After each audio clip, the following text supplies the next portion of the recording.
ay matalik na magkaibigan, 6 na taon halos. So, makikita pa nga.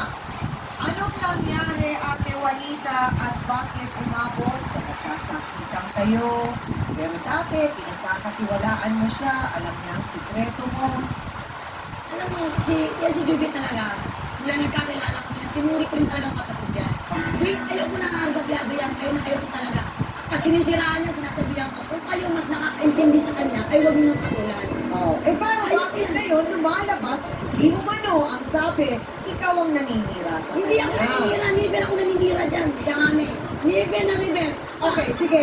Alamin lang natin, Juanita, kailan nagsimula na ganito na yung nagiging parang aksyones ni Juby? Kailan mo napansin yun, na nagsimulang gano'n? Mula kasi umalis ang asawa niya talaga si Juby, problemado yan. Okay. Sa totoo lang, mula umalis ang asawa niya, siyempre ang asawa niya umalis, wala naman talaga iniwan.